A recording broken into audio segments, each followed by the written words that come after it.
Anyone else? That's everyone. Okay, so this is Dolly. We're waiting. Well, our chairman, Randy, gets hooked up. Randy, are you hooked up now? I believe I am. Okay, so we're ready to go for you, Randy. You are now live streaming as well. Okay, call the meeting in order. Call the roll. Do I call the roll? Yeah, you just know who's here. I can't see who's on here. Chuck Maves is here. Jim Menz is here. Brian Johnson, Kelly, Dave Bartlett, Jerry Hartung, and Darren Wojcicki. I think I got everybody. Approval of minutes of the March 11th, 2020 meeting. Any additions or corrections? Everybody get a chance to look at them? Make a motion, we approve as presented. Been a motion made to approve as presented. Is there a second? Second. Who seconded it? Brian Johnson. Thank you. All those in favor signify by saying aye. Aye. All opposed, same sign. Motion passes. Public hearing, there, what? Public hearing, none. Public comment, none. Items placed before the chair, resolutions to reenact Regional Transit Authority. Who wants to talk on that?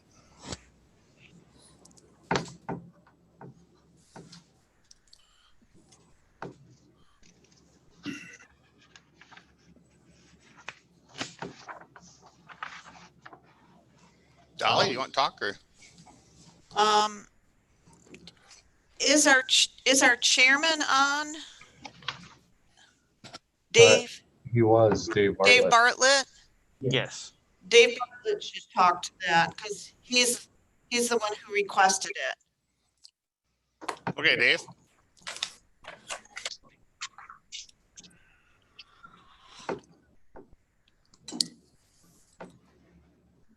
Dave, we can't hear you. Or I can't hear you. Sorry, I was muted. Okay. I don't have the information in front of me right now, but I was asked by a number of supervisors to consider getting back into the regional transit. Has to do with trains and mostly. And so I guess us as a county, we can't do much, but the regional system, it also had to do with funding that was available that a regional transit authority can get and counties alone cannot. We had this going a few years ago and then it was dropped, and they would like to try to get it re-enabled. Also, if I remember correctly, the WCA was tied, had some information on it also.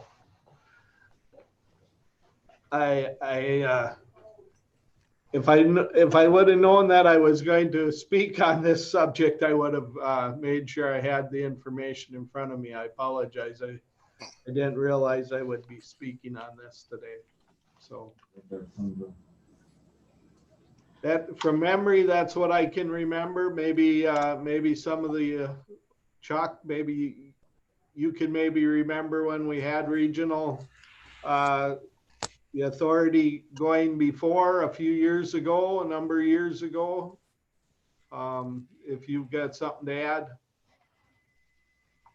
Yeah, this is Chuck Maves. And Basically, the main thing is the funding aspect of it, because when you belong to the regional thing, you are eligible for funding. And so that is one of the strongest points to be on it or in it. And I'm in support of it. I think it's advantageous because we know as a group, as a block of counties, you have more say than just one individual county. And so basically, I'm in support of getting back in it because I think in the big picture, it's a good thing. I can add a little bit too, if you would like. As I recall, the state of Wisconsin authorized regional transit committees and funding. And then about 1 year after the original authorization, they canceled them. And if we could reinstate that, we would be much better situated for regional planning, for example, with the rail link that they're trying to get running from the Twin Cities to Eau Claire. That would be probably a way for us to leverage funding for a bus link up to that rail. And I am also generally in favor of it. Yeah, I guess I might add that this isn't to join a regional authority. This is to ask the state to re-enable them. So it isn't, it's a resolution asking the legislators to re-enable them and to, so it's not that we're going to join one. It's not going to cost us money or anything like that. It's just asking them to re-enable them. So this actually won't cost us any money to proceed with that. Yeah, I didn't see where it would cost us anything. We're just asking the state to re-enable the authorities. And then those authorities we could end up with, we could have a regional transit authority. It could be like a 3-county, it could be a bigger one. And depending on where that goes, there's just funding to be able to, you can go and get funding from the state and the feds a lot easier. I don't think it's going to cost us money in the long run at this point, at least. So is this something we vote on to pass on, or where do we go with this? Yes, we would want to pass this resolution on to the county board, and then the county board would if we pass it, we would send it to the legislative, just like any of the other resolutions that we pass for our legislative stuff. Okay. So do we get a motion to pass a resolution to enable the Regional Transit Authority? Kelly McCullough, I would so move. Got a second? This is Chuck. I will second.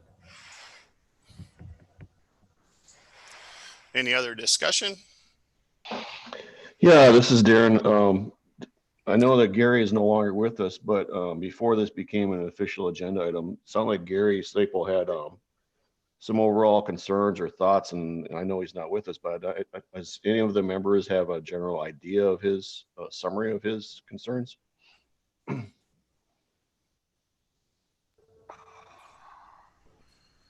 He didn't share them in detail, but I suspect that from what he did share, that he was just concerned about one more layer of transit authority.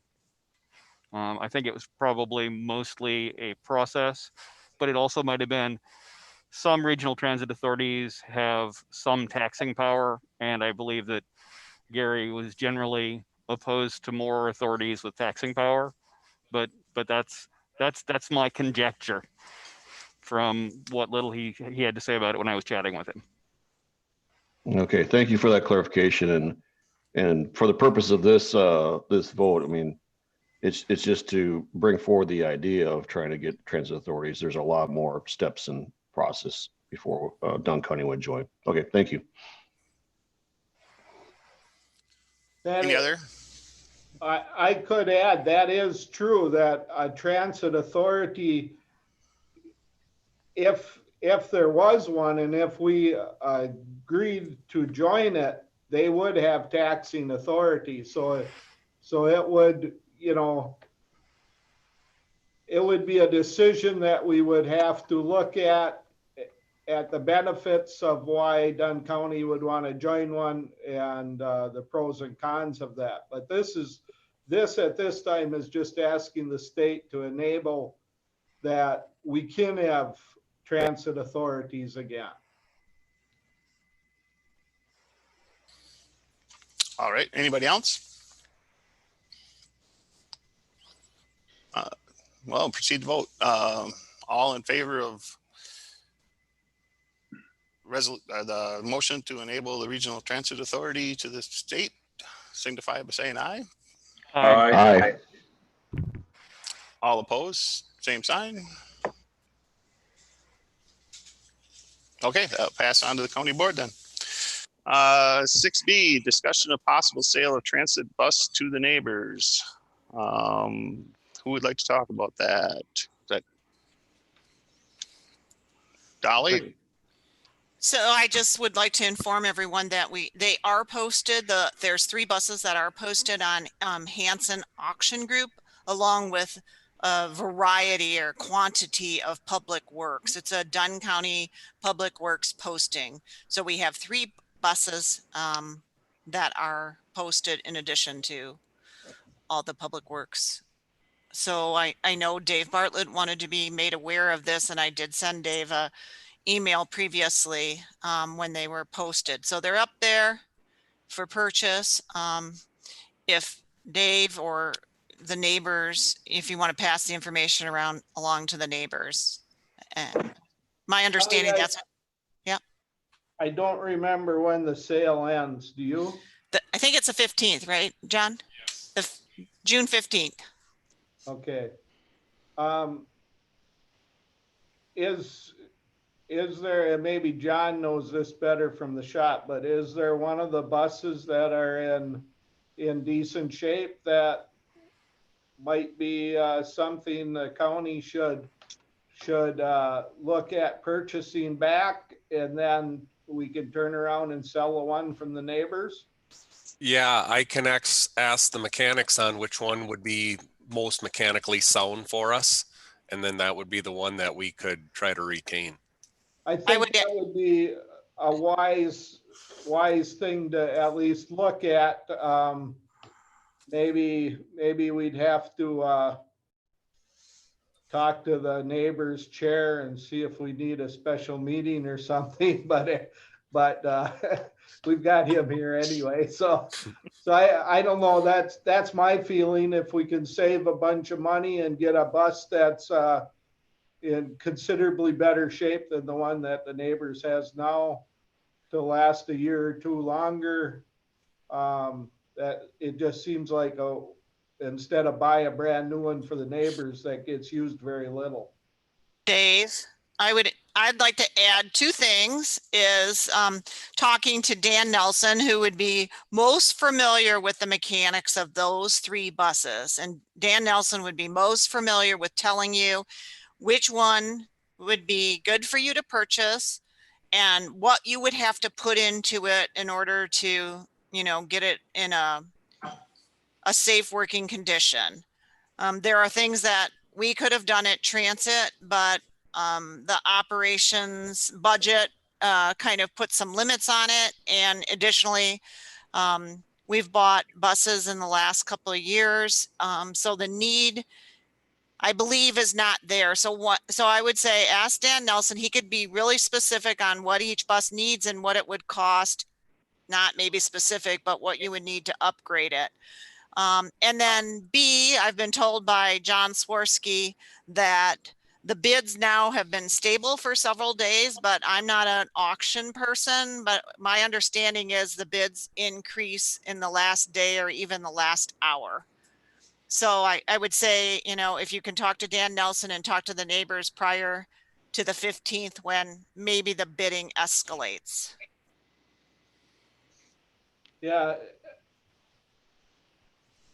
A question, these buses, they've been being used every day, weren't they? Two of them were not being, actually all three of them were not being used. Two of them were, my idea was, with Public Works, we talked about it a lot of maybe taking parts out of each of them and maybe putting one together. We talked about a lot of scenarios of how to get a good bus. There's one that I put a new engine in a couple of years ago, and spent like $8,000 on it. And that has the nicest interior.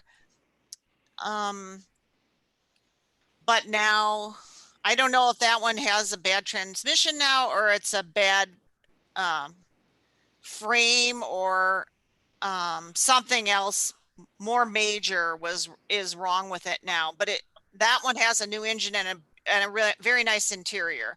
But none of the three have been driven regularly in several months. Two reasons is they needed repairs. We couldn't make the decision with highway what to invest in if I wanted to put that money forward in my budget. And also because of COVID, we're down to 2 routes. So we're just putting 2 buses out there every day. So we weren't even looking at these. And I think COVID really pushed us to say, let's just do with what we have and not deal with the extra 3 anymore and let them go.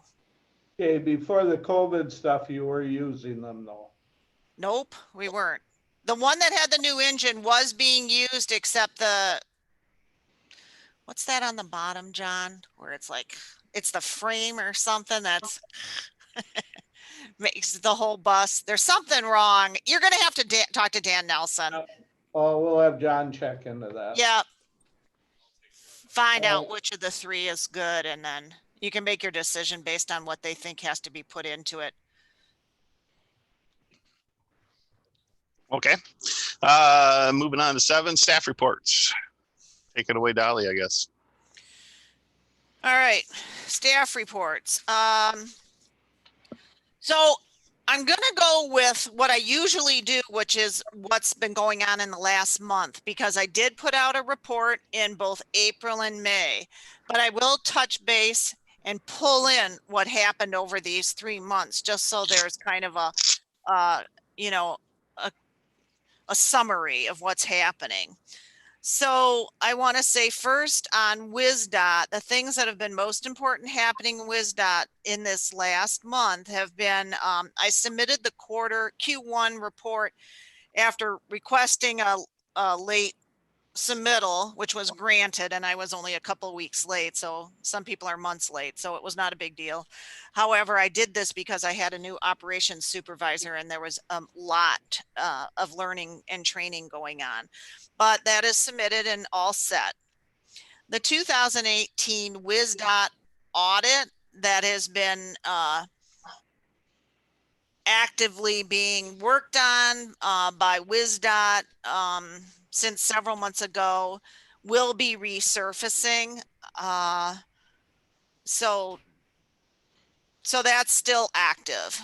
And then the 2020 capital funding has not been issued yet for this year. So we're 6 months in it. I don't know what Dunn County Transit is getting for our 2020 capital funding. I've spoken with the project managers there and the head of finance at the state level, and he says they're coming out any day, but they haven't. So other than that, also, I want to restate that the 2020 operation funding allocation has come forward to me. I've had it signed by the county manager, and then it was totally restructured because of the CARES Act. So then I was given another one, and that's new one has been signed by the county manager and returned to WisDOT, but they have not returned it with WisDOT's signature. So that's still a little bit in the process. So that's what I have on at the WisDOT level. Otherwise, I'm going to switch now to agency updates. In Dunn County, as we all know, that the Evers stay-at-home order ended May 26th. It changed transit a little bit because our ridership over the last couple of months has almost been zero, and people are picking up on that a little bit. So that affected us somewhat. And then but the county recommendations are still in place, and we're still following county recommendations. Dunn County Finance, I submitted the first round of the 2021 budget with an additional requirement from the county to invest in IT. So that was an additional $5,000 hit that was unexpected to the 2021 budget. It's been submitted though, and it's there. The other Dunn County item would be with Public Works. As you know, the electric buses program that we received an award several years ago is still in process. That just keeps continuing. So because of COVID, the Altoona testing plant facility was closed. And so the bus itself hasn't been tested, but we are moving forward on updating the facility or augmenting the facility to have the charging stations in. And then Public Works, actually John Swirsky has contacted CBS Square in order to work on what they see would be a charging station space facility modifications. In addition to that, I'm working with consultants on route mapping, and so they can do a study on the actual route and the actual performance of the electric buses. So it's moving, but slowly. Outside of that, from Dunn County, other agencies would be the Dunn County Economic Development. If you recall, we've been working on that commute to careers program and the 2 business parts for a couple of years. In my notes in April in the report, I wrote that there was an extension granted by the state in the Office of Workforce Development.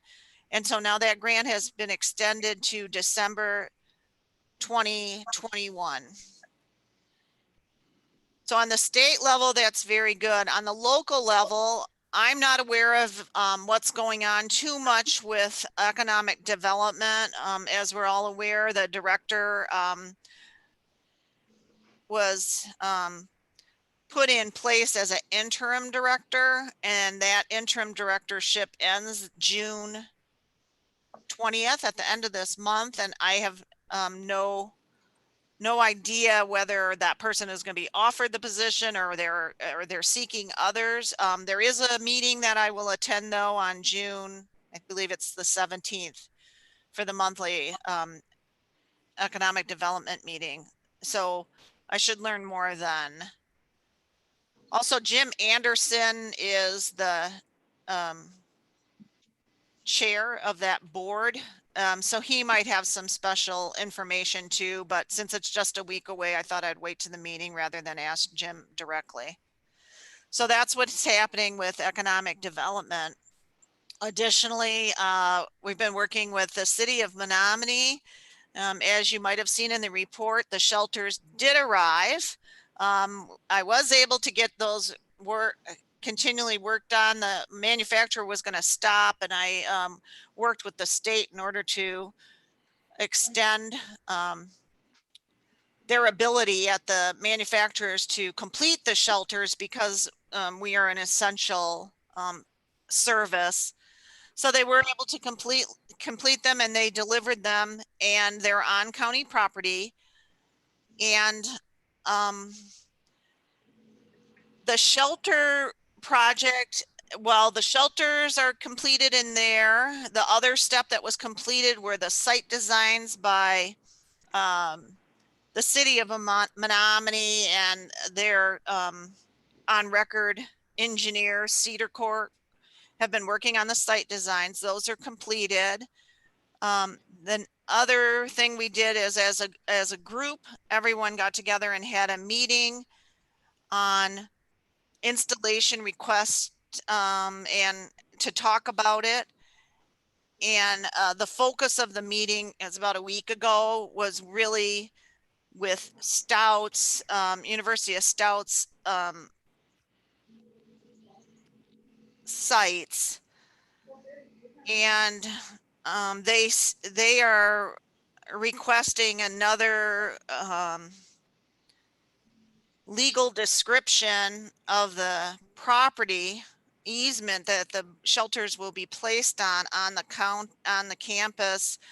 And at this point, this was just last week, and at this point I've requested from the city of Menominee a complete, as best as possible, estimate of what the cost will be on concrete, which will come out of the state funding allocation. And then they'll have to do additional concrete for ADA structures or concrete sidewalks, any kind of grade accommodations, curb, etc. A gentleman from the city responded that the labor, equipment, he itemized expansion joint materials, sealers, all this. I've spoken with John Swirsky about this, and we really need to know what all those costs were going to be. The city, earlier on in the discussions, extended the labor for the installation of the concrete as in-kind contribution to the project.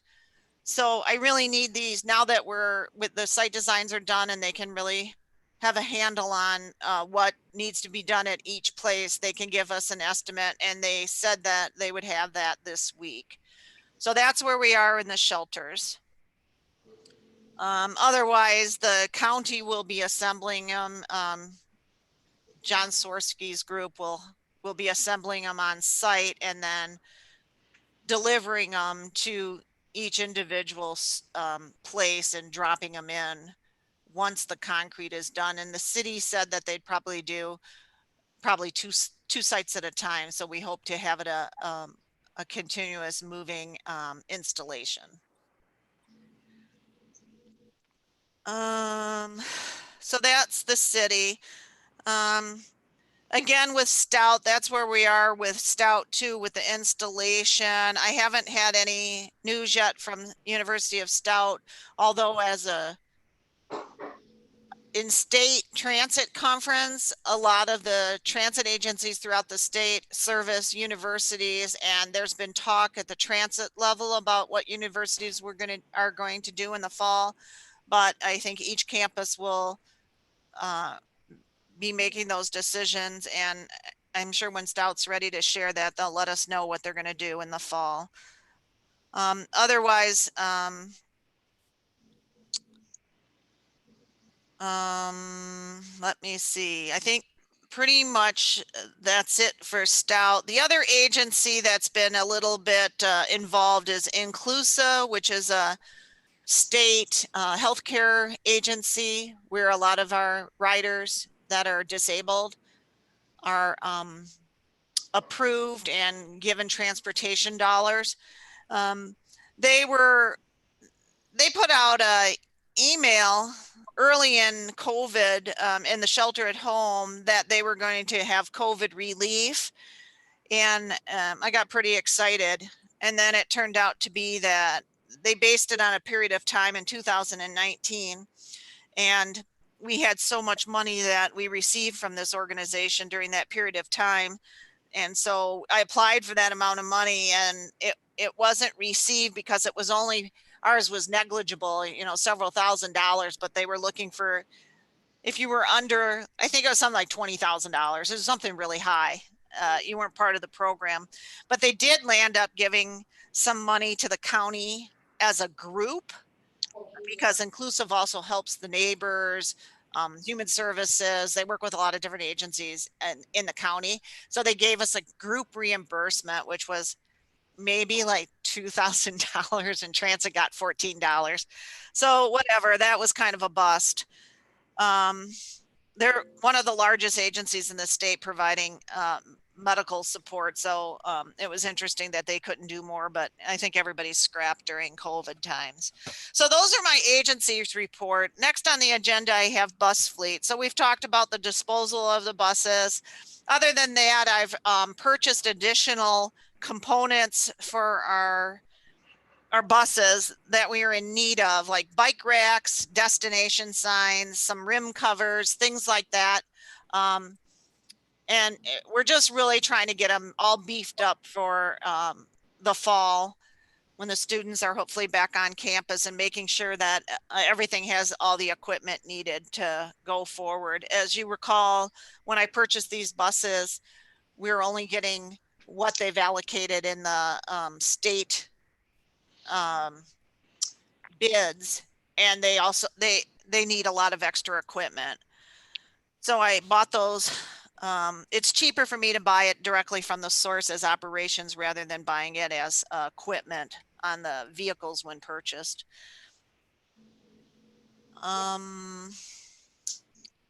Next agenda point I have is on staffing. Our ridership just dropped tremendously during COVID. It's actually starting to pick up now.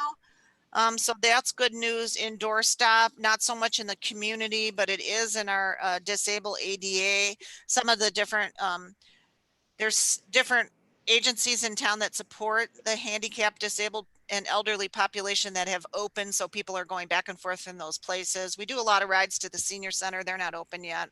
They have not posted when they will open either, but it's picking up slowly. I have the new Operations Supervisors. This person is working out quite well, although she was quarantined for 14 days because she went to a family party with relatives from Thorpe. So that was a little bit trying to train when she wasn't in the office, but she's back in the office now. Everything's going, moving forward well. We also in need of extra drivers. We're posting now for part-time drivers and part-time dispatchers. Those have been out there by the staffing agencies. So we're looking to fulfill those, and we're getting a little bit of resumes coming in for drivers and dispatchers. So we're going to start interviewing for those. And also a former driver of ours has returned because he's a business owner for charter services, and there's no charters going on in the country. So he's coming back to drive us. Excellent driver. So that's great. My goal during this whole COVID time with my staff has been to keep them employed. It would have been very easy just to shut down due to lack of ridership. And instead I combined 4 routes to 2, and I'm spreading the hours across the staff that I have. And now we have some summer vacations planned, but I still want to keep everybody employed, so that people that are mostly full-time are maybe doing 30 hours a week rather than their typical 40, but still everybody's getting a paycheck. Next on this is the capital projects on the agenda, capital projects. So I've gone over these. It's the shelter, the electric bus, and then the project funding coming for 2020. Miscellaneous, I just want to say it's obvious, but all events that I would normally present at have been canceled. I've done a lot of online training and had my staff do a lot of training during this downtime, and a lot of cleaning, bus cleaning. That completes my staff report. Any questions for Dolly? Who does? Okay, Dave. I can't see. I'd like to go back to the EDC and those routes. you're not running routes yet, right? To commute to careers? No, no. So what are you waiting for from the EDC to be able to set up those routes? Well, because EDC, it's actually their grant. It's not our grant. It's their grant, so they're the lead on it. But what are you waiting for them They have to make run the, those routes? they need to make the contacts with all the business group entities in those two parks, if they're functioning, if they're gonna participate. So where it stopped back in March was we had our meeting and, we were all ready to go, but because of COVID, there was so many closures within the two parks that, you know, the businesses wouldn't have been there to participate or do the administrative work. I mean, there's a lot of administrative work that's going to happen within the businesses too. And it's EDC's grant. And so EDC themselves have to do the administration of the grant also.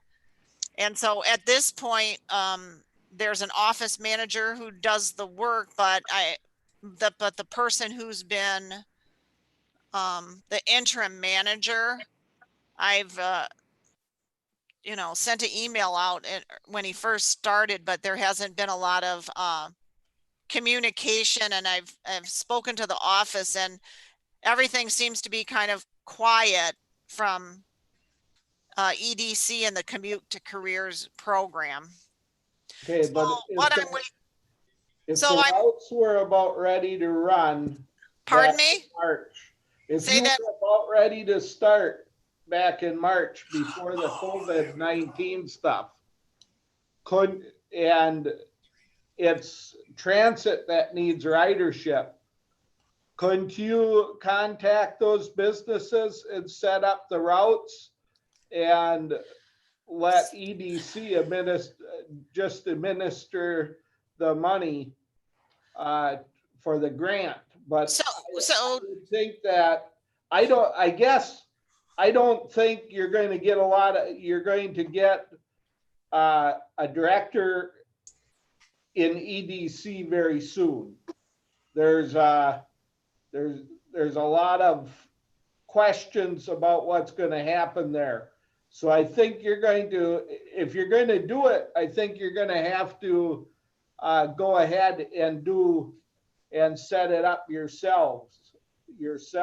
And it seems to me that it's a transit route. So, you know, contacting the businesses and figuring out who you can pick up from and setting up the route would be more of a transit decision anyway. And when it comes to administrating the grant and getting the money there, I realize EDC will have to do that, but I would think that transit could go ahead and get quite a bit of the work done and be able to get the routes ready to start, if not started. So you are correct, Dave. We did do that. We got the routes ready to run. I'm working with a consultant. We did get all that, but we need the buy-in of the different businesses. And in our kickoff meeting, we had maybe 15 businesses represented. There's probably 100 to 120 businesses within those two parks. The process that EDC wanted to pursue would be the director putting more effort into contacting all those different entities to see who would participate. And that was put on hold because of the former director leaving that position and the new director coming in, and then COVID. So we've had 3 kicks into that program in a row. To go forward without EDC as the main, yes, it's transit, but it's EDC's grant, and it's not just administering the grant, meaning the functionality of putting it in the system for finance. It's the relationships with those businesses in participating in this program, because while we have EDC has grant money to run this program, it will only be able to run it for that given period of time that the grant extends. Then afterwards, it's going to have to be run by hopefully transit and those businesses without the workforce development grant.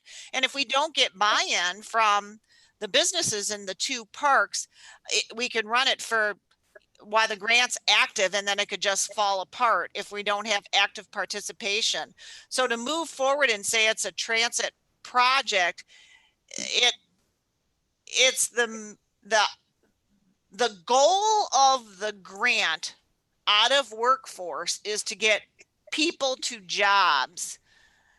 So it's an economic development job program. Transit partnered with them to fulfill the transportation, but the goal of the program is businesses hiring. And I don't feel I should take the lead on businesses hiring, since we only have participation of 15 out of over 100 businesses. I'll restate that in the middle, next week, I believe it's next week on the 17th, there'll be a meeting that I'll attend, and I'll be able to speak with everyone on the board about their feelings about moving forward. But I'm not in a position to move forward without either the director or the board giving me permission. And I got permission from them, 6 months ago to move forward on certain steps. But now I need them to participate again. It's not my show, it's theirs. I can't hear you. You muted. Okay. There you go. It may be their show, but as you stated that after the grant, that transit is going to have to make it work. So for you to start establishing those relationships with those companies and businesses, it would seem that it would be beneficial.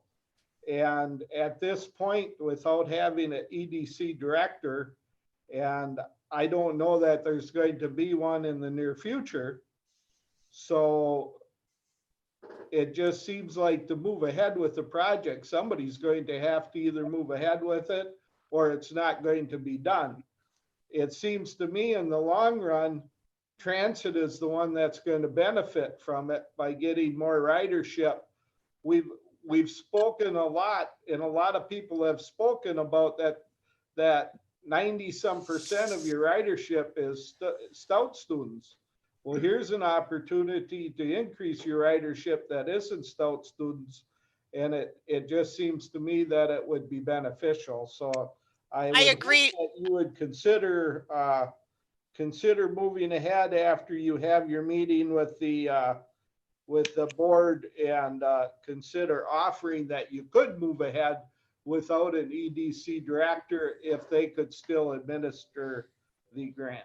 So I agree with everything you say, and that's what I did do prior to COVID.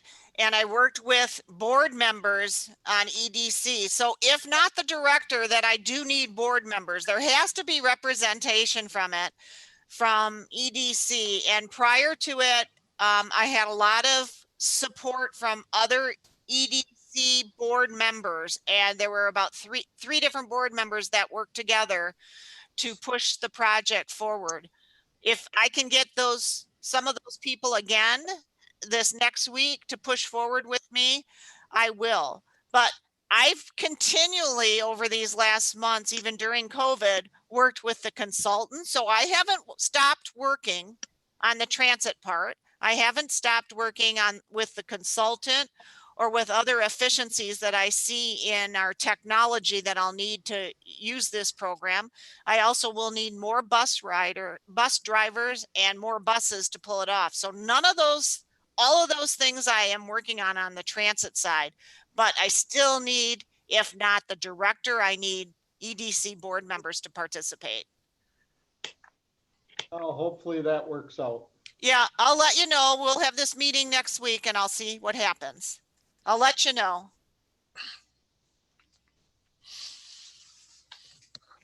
Any other questions for Dolly? I guess if not, we'll thanks Dolly for the staff report. I think the next one we've already taken care of. G, we took care of 8. We already recommended that to county board. So I guess we can go with adjournment. Is there a motion? Kelly? Second? Anybody? Meetings. Brian. All those in favor, signify by aye. Aye. Same for no. Motion passed. We are adjourned. Thank you for everybody. Thank you. And now on to highway for those of you who are here for highway. Do we want to take like a 2-minute break or shall we plunge in?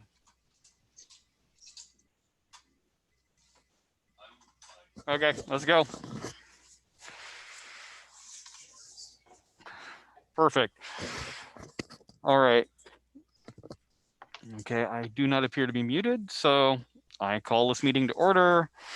Everyone from the Highway Committee is here, including our new member, Joe Hartung, also Dave Bartlett, John Swirsky, and Krista Vend listening in so that if we mess up the technology, we're not doomed. That's called the roll. I would entertain a motion to approve the minutes. Randy moves. Second from Brian Johnson.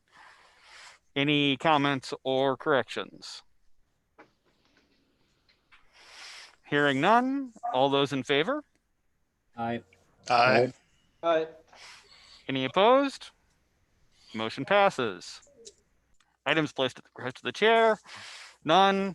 Staff reports. John, it's all you now.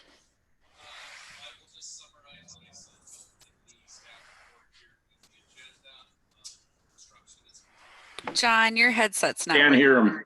You Oh. might, the button might be pressed on the actual headset. Can If you it's hear me flat- now? Yes. Yes. Okay, we're live. I will just summarize what I sent out in my staff report with the agenda. Construction continues on Q. We are pretty much finished with the northern half of the ditching, the subsurface and the pipe work. They were adding gravel to there. The next step will be when we get the southern half finished, we will come in and do the grinding and pulverizing. So work continues up there. We've diverted most of the storms that have come through. Everything kind of held together quite well, considering some of the storm events we've recently had. Work continues here at the CSB with the north parking lot. Last week, we got the flat work done. The previous week, the curb and gutter was poured. We got most of the restoration done out back. And in fact, our detention ponds are starting to green up, which is really great. We are waiting for the new paver to show up. It is in Eau Claire. The canopy and the screed extensions are on a boat from Germany.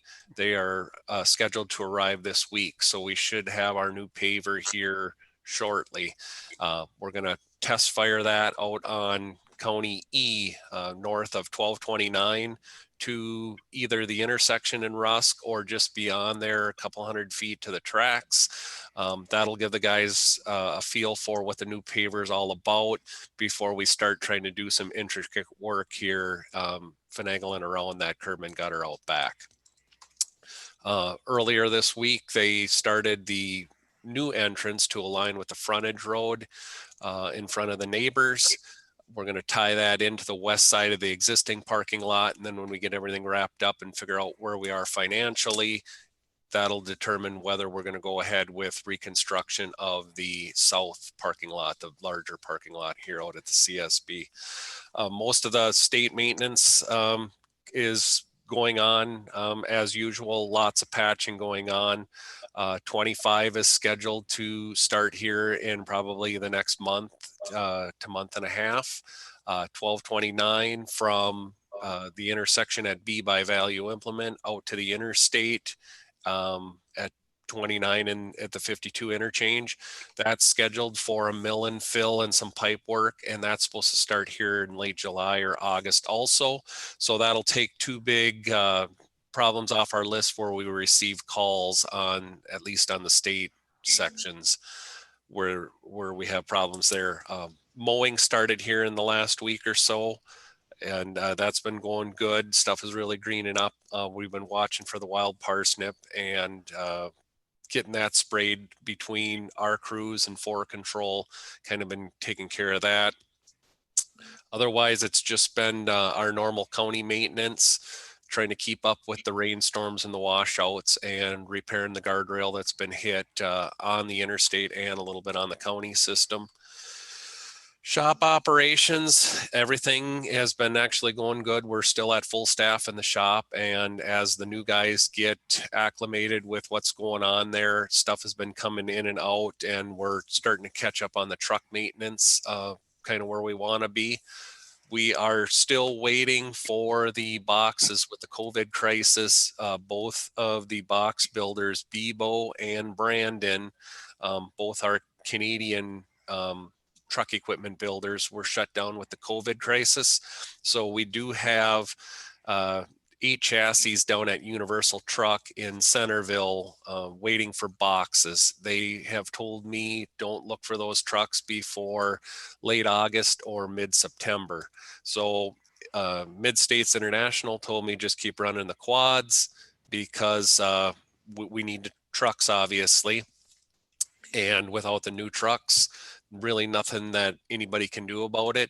He said, just keep running them. They're your trucks until the new trucks arrive and they trade. And as long as anything catastrophic doesn't happen, it's kind of free miles, and it'll save a year's worth of wear and tear basically on our new quads and the 3 triaxles. The state truck tandem, they don't know when that will be complete because right now on that stainless steel spreader body, they can't confirm when that one will be done. I'm assuming we'll see that probably late October, early November. Hopefully we'll have it in play by the time Mother Nature brings us some snow. We're waiting, like I said, on the new paver. The new paver is sitting at Roland Machinery there in Eau Claire. It's all set up, and they did tell me if I did need to pave with it, it would be ready. And I said, I'm not in a huge hurry, and I would just as soon have them get the screed extensions and the canopy on and all set up, and then work out all the bugs, and then they can come out and do the demo and show the guys how it all works, and then we don't have to pull it out of service once it's in service. Miscellaneous, Dan is receiving the plow blade bids, and we are going to go through and vet what's in the best interests of the county and make our recommendations, and I will bring that back to the committee here in July. Otherwise, is there any other questions that anybody had on my staff reports that I'd be happy to answer? Anybody? Hearing none. All right. Thank you, John. Move on to considerations for actions to be taken by the committee. Have you all had a chance to review the vouchers? Kelly, do you want to get a motion on to accept the staff reports? We can do it that way. Nick Lang a couple of years ago said we don't really need to actually. Perfect. And I figured we might as well streamline things, and that'll work for me. Excellent. So thank you. Considerations for actions. Like I said, have you all had a chance to review the vouchers? Any questions or comments? Okay, then I would entertain a motion to accept the vouchers as presented. So moved. Chuck moves. Second. Randy seconds. Any further discussion? Hearing none. All in favor, aye. Aye. Aye. Any opposed? Motion passes. Okay, 2020 WISDOT PBM contracts. John again. I will summarize that. Due to the COVID crisis and obviously the state typically scratching around for construction and maintenance money, they did limit the PBMs this year, but we were fortunate to get one of them, and that is a seal coat and fog seal on Highway 72 from Downsville there, the intersection of C and Z all the way to County Trunk D there by Steyer's. It will be a chip seal and a fog seal and new striping. And the total contract is $155,522. And Dustin and I put the numbers together. Central office signed off on it. The regional office here in Eau Claire signed off on it. So we are good to go. And so I did sign that, and I would like the committee's backing on accepting that contract for the state. Excellent. Do I hear a motion to accept the contract? So moved. Chuck moves. Second. Second. Randy seconds. Any further discussion? Hearing none. All in favor? Aye. Aye. Aye. Any opposed? Motion passes. Moving on to purchase of a 2020 detachable lowboy trailer. We ended up purchasing it was on our list to buy with about 4 other trailers here on our equipment list for this year. But here at the beginning of June, we brought our detachable lowboy trailer into the shop for service, and they put it up on the lifts. And we actually have holes in the webbing of the frame right in front of the back axles. And we had some concerns. They had plated it up before on the exterior, but when I looked at the interior beams and when physically I could stick my hand through the webbing, I had some concerns. Dan Nelson looked at it also. And when Dan says he feels that trailer is unsafe and it should be taken out of service, I 100% agreed with that. And because we can't really function without a lowboy trailer, and they're typically a special order deal, we started hunting around. We did find one through Airing Equipment. It was in Milwaukee. They said they could bring it up. We were going to call a special meeting, but we were able to buy it through the Sourcewell contract. So the government contracts, they're all vetted. It's the same Sourcewell contract that we buy all the John Deere mowing equipment for facilities through. So everything was vetted. This all shook down on a Thursday morning. We were able to track down the trailer by Thursday afternoon. Al Ernest from Airing Equipment got us all the paperwork in. They sent a truck down Friday morning early. The trailer showed up here at our yard at about 12:30, 1 o'clock on Friday. Dan O'Connell and Al Bridgette got it all together, so we were ready to get back out and haul the backhoe out on the interstate. So the total price on that trailer was $99,125.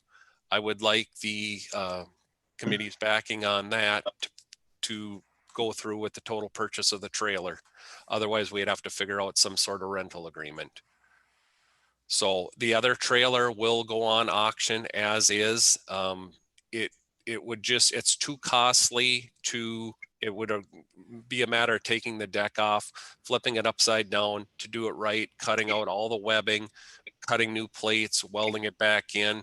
It would be a sound trailer when it's done, but it would be astronomical, especially at our shop rate. And because we're limited on resources with mechanics and such, that it would just be too costly. It's a 25-year-old trailer. So my recommendation is to purchase this new trailer with the committee's backing. That seems very reasonable to me. Does anyone have any comments before I ask for motion? All right, then I would entertain a motion to approve the sale as Director Swirsky has outlined it. I move that we accept the lowboy trailer. I'll second Randy that. motion, Chuck seconds. Any further discussion? Hearing none, all in favor? Aye. Aye. Aye. Any Just- opposed? Oh, go ahead. just another little piece on that. The state did offer us some, we did the inside shoulder paving, removal and repaving, basically just west or east of the exit 41 through Wilson Creek. It was like 13,000 feet, and it ended up being about $132,000 worth of extra work that they added to our RMA. So it was awesome, because in a year like this, when we're going to be short on funds from having projects pulled back, to have them offer above and beyond what we had in our RMA, we were more than happy to do the work. It came off without a hitch, and that's part of the reason why we needed to get equipment in and out on the interstate. When I seen that trailer, I didn't want to have anything catastrophic with that big hole and then have that trailer break into. Just not a good thing. Yep. So any opposed? Hearing none, passes. Trailer is approved. Consideration of resolutions and ordinances, nothing new. Does anyone else have anything they want to add? Chairman Bartlett. So the way you just explained or talked about some of that work from the state, does that mean that you'd probably be looking for extra work from the townships? Yeah, we would definitely. I think that we can do a bunch of township work, but like on the state, they're pulling some of their stuff away, and because they know that there's shortage of money. So if they were going to pull away from one side of the RMA or limit on spending and kind of sit on it for winter maintenance, it's nice to have a little bit extra in our coffers now, and especially when it's outside money. And then it kind of leaves more of the county money free when I can put the county guys on state projects. State reimburses me. Now that leaves county funds unspent temporarily. So if we do have budget crunch, then we have areas to cut and still keep everybody paid, and still keep as much work progressing as possible. So anytime that the state hires us to do something, it's great, because it's always outside funds paying for equipment, men, labor, and material. Right. Our township talked about doing a little bit of work, so I'll probably talk to Dustin on that. But maybe an email out to the town chairs or something might be an idea, if you think you're going to have extra time this year, to let them know that that you're, because of the state, you tell the truth that you're looking for work because the state is backed off. Yep. And then I know we have a towns association meeting coming up now, I believe in July. I think it's the end of July. I was thinking maybe you might want to send something out earlier than that. Yes. But that's up to you. We'll get our schedule together. I'll meet with Brent, Mark Bear, and Dustin and Kenny. We'll kind of get a schedule here now when this rain kind of subsides, and see where we're at. I know Dustin had some concerns yesterday. We were a week or two behind up on queue, but we'll pencil it in, and then I'll have him reach out to all the towns, and if anybody needs anything done, we can definitely do it. And I know there's always plenty of maintenance stuff to keep us busy, and if we can use our money, for maintenance, that's money well spent to keep everything together. Excellent. Anyone else? All right, folks, we are adjourned. Thank you. Thank you all.